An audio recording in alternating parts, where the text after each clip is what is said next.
দেখেন হুজুর কি বলে, না শুনলে মিস করবেন। হয়তো বা জীবনে এরকম কথা কোনোদিন শোনেন নাই, আজকে শুনে দেখেন কি বলে। ডাঙ্গার খাদেমুল ইসলাম জামাতের জেনারেল সেক্রেটারি শামসুল হক ফরিদপুরি রহমতুল্লাহ আলাইহির এক খাস খাদেম মাস্টার আব্দুর রাজ্জাক সাহেব বলতেন, হুজুর উনি গহরডাঙ্গার প্রাইমারির মাস্টার ছিলেন। এই ছোট ছোট কাটা কাটা অনেক চুটকি কথা বলতেন। উনি বলতেন একদিন বলতেছেন যে আমাকে বাড়ির ধারে এক ডাক্তার, আমাকে এক স্বাস্থ্য ভাই ডাক্তার হয়ে আইছে। সেই সময় লন্ডনের থেকে পড়ে আসা ডাক্তারের কত বিলাত ফেরত, মুরব্বীরা জানেন বিলাত ফেরত কত না, তার মানে বিলাত এতে পড়িয়ে ফেরত দেশে তারা চাইতে গিয়েছে বিলাত ফেরত। তো বিদেশের থেকে পড়ে আইছে ডাক্তার, দেশের ছেলে, একটু সেবা খেদমত করতে জীবন ভরি তো ঢাকায় এই ডাক্তারি বেশি খাবে। তো বাড়ি আইসা মাইকিং করে, মাইক তো চালানো সে সময় ওই সুঙ্গ যে বই বই বলে দেশে যে অমক ডাক্তার রয়েছে বিলাতের, 3 দিন ফ্রি চিকিৎসা করবে, পরীক্ষা নিরীক্ষা ওষুধ পানি সব দেবে। এই কথা কলি বাঙালি রোগীর অভাব হয়।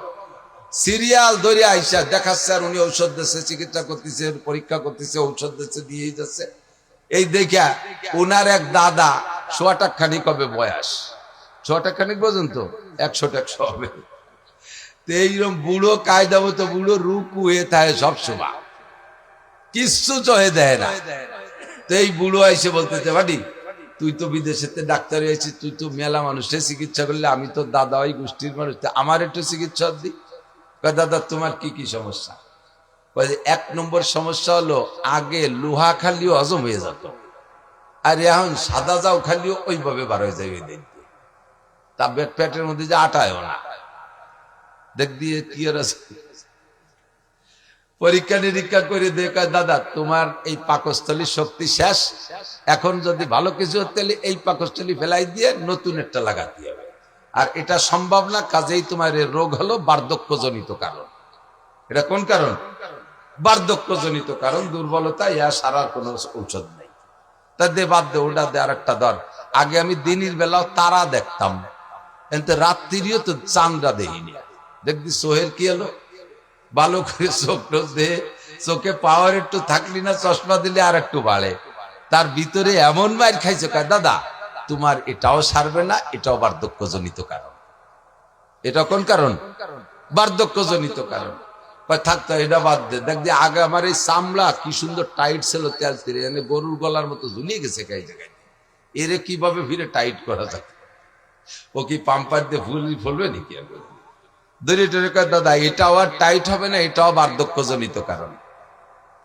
ডাক্তার কুজো ডাক্তার চেয়ারে বসে, কি বলে বুড়ো বুড়ো, আর ডাক্তার তো বসে দিছে চেয়ারে। বুড়ো চেয়ারে তো উঠে আসছে, ডাক্তারের গাড়ের উপরে ওই বুড়ো আইতে 2 চড়। তুই কিসের সাথে ডাক্তার হয়েছিস? যেটা কই সেটি আমার বার্ধক্যজনিত কারণ, তুই কি এরিস? এটা বার্ধক্যজনিত কারণ, ওটা বার্ধক্যজনিত কারণ। তা ডাক্তার কয়, দাদা যে পরে 2 চড় দিলে এটাও বার্ধক্যজনিত কারণ।